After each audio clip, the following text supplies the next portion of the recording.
December 2019, China notified the World Health Organization of several cases of human respiratory illness, a disease that was later named COVID-19.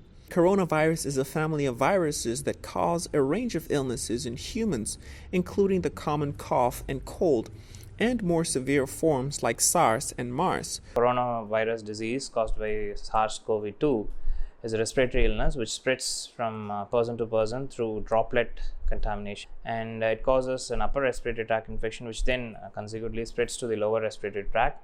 Initial symptom is fever, which we call it as pyrexia, followed by respiratory illness causing chest congestion, cough, severe cough, body pain, which then develops into fatigue, and people would sometimes experience vomiting, and they would lose the sense of smell and taste.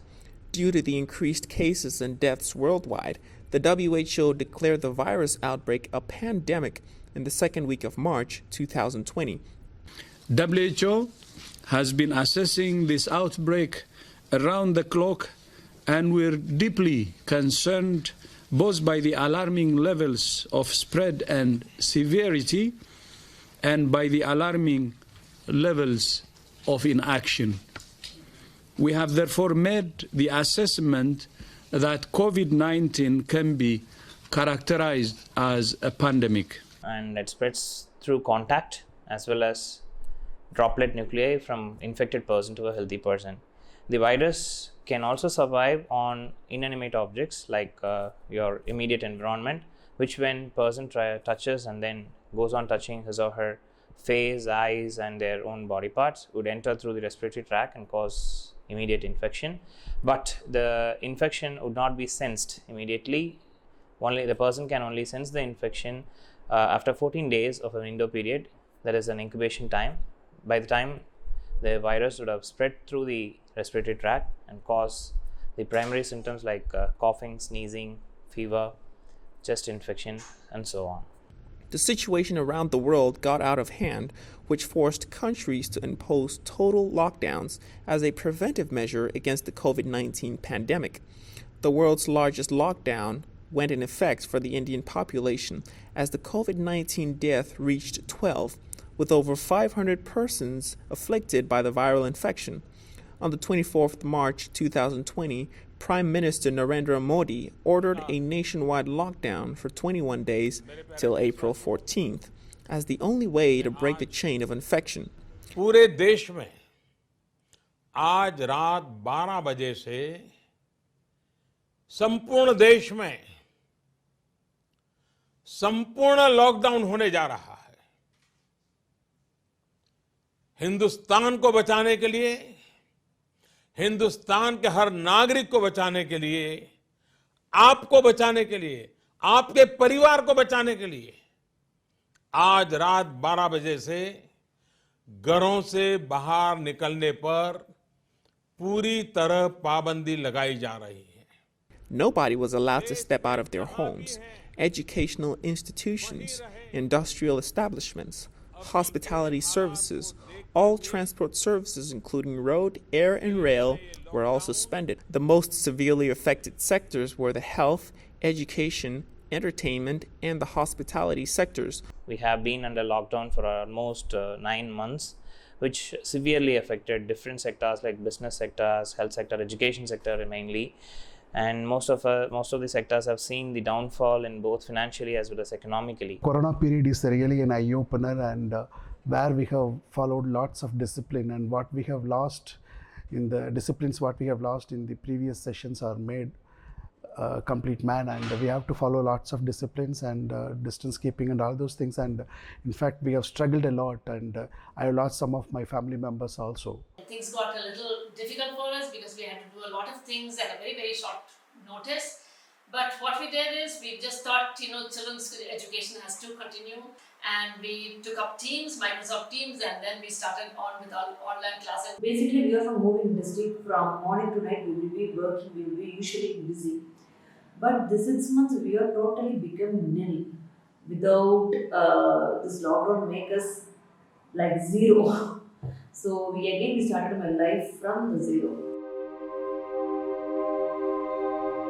the doctors, nurses, and also the paramedical people who work in the hospitals are at the highest risk of catching and also spreading the infections from one person to the another.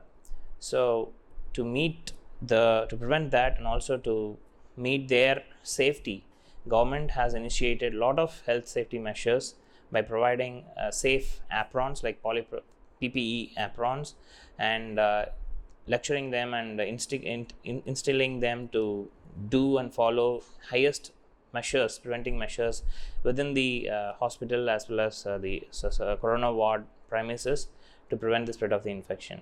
We got a chance to be with our family, friends. That's everything is good, nice. But the persons who normally usually be like a working persons, they can't able to be in home more than 10 days. It's so tough for them to manage the family, to manage themselves and everything.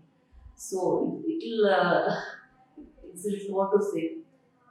It's very tough period only what we traveled. It is very important to follow discipline forever, and at the same time, we all need to concentrate our future goals, and we need to, and we have understood the importance of savings, and all the reserve funds have very much helped. And one thing I would say, the government of India have taken a lots of measures to save the people, and that is a very predominant activity which I have noticed, and even lots of foreign countries are struggling to manage this corona period, and in fact I'm very happy to be an Indian. We are sort of prepared because we make sure that all this whole campus is disinfected several times, morning and evening, and we make sure that the desks are placed in such a way that there's maximum distance between the kids when they do come in here.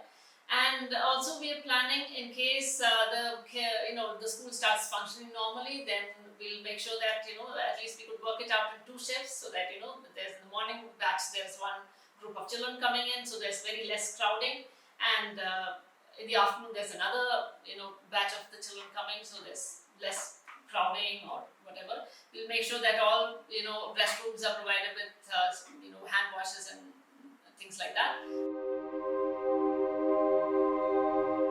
Very crucially affected, I would say, and especially MSME sectors, micro, small and medium sectors. Even corporates have somehow managed because of their reserve funds, but it's very unfortunate with the MSME sectors, and they cannot run the business at the same time they have to run the business, because the survival itself is a question mark for them, and to ensure the survival, they have been seriously takes lots of risk in opening the company, and they have spent lots of things in cleanliness and distance keeping and maintenance of office administration, and all those things become so difficult. Health sector is also one of the developing sector in our country.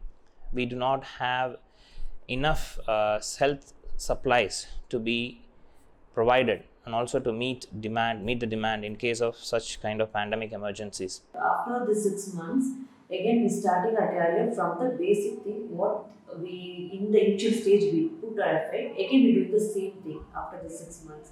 So it's a bit tough period too. But anyway, at least the government leave us to do our work again. An online class can never compensate the kind of life that the child sees when he comes to school every day, but now it's so different. And sometimes there are a lot of minus points when it comes to an online class, because there are times when we do not know whether the child is studying or listening.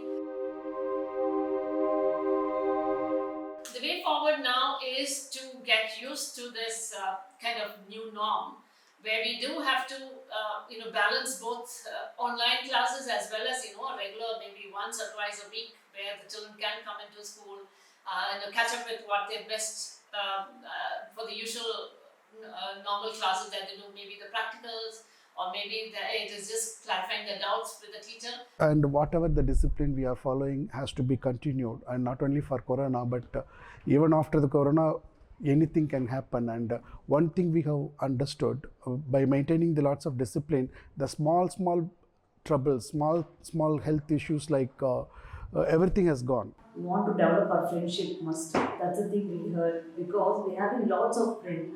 But the person who asks what you need anything, otherwise you need any help, how are you? Those are just a few persons only. Nature, they will say they are friends, but usually they don't keep on following them. In this COVID, we lost so much of friendship because that time I came to know because they are trying to be with us only for nature, not from their heart. So this COVID teaches us to be build up relations, truthful relations. This condition, whatever we are facing as a human being, human species, is caused by something that we cannot even see with our naked eye. It's a microorganism again. So this proves that even a small life, a single cellular organism, could devastate the routine life and the background, the very background of something that is that we claim as the superior organism in this evolutionary tree. So we should all have that in mind, that whatever we are doing now, it's temporary, and we should try to value the life of other living beings as well. We should start to think that we are one among the nature and we are not on the top of the nature, and try to conserve nature, preserve nature, and try to live with nature rather than going against it. As the COVID-19 cases spiked in some countries, it was clear that the pandemic was not slowing down. That is why many are appealing their hopes on the vaccine. Although the situation in Europe is improving, globally it's worsening. More than 100,000 cases have been reported on 9 of the past 10 days. Yesterday, more than 136 cases were reported, the most in a single day so far. Thousands of scientists are working on over 150 vaccines, but none of them has yet been approved for use. The question is, how close are we to getting a coronavirus vaccine? Much as researchers and doctors are still battling with finding a cure and remedy for the COVID-19 virus, ask yourself, what have you learned during this period?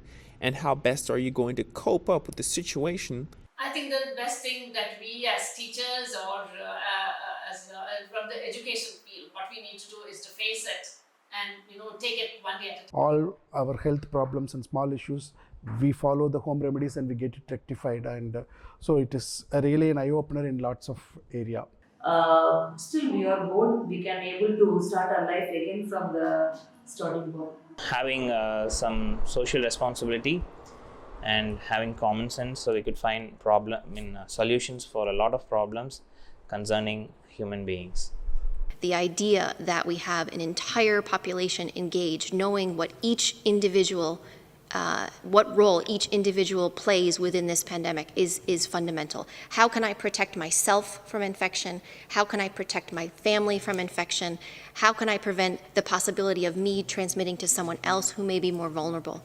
While the medical community works to develop the vaccine, the CDC says that the best way to avoid this illness is to avoid being exposed to the virus. The agency recommends that people take everyday preventive actions such as avoiding close contact with sick people, avoid touching one's eyes, nose, and mouth, staying at home when sick, covering coughs and sneezes, cleaning and disinfecting frequently touched objects.